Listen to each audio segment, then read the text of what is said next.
I felt so miserable for so long prior to coming in here that there wasn't a thing that was going to stop me from going ahead with this.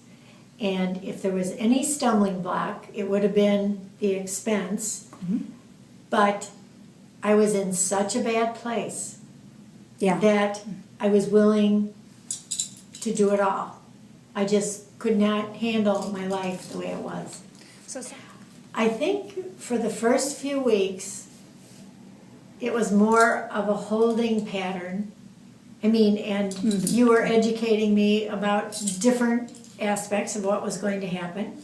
Going gluten-free, because I hadn't gone gluten-free, I don't think, until, what, 6 weeks? Yeah. 3 or 6 weeks after I started.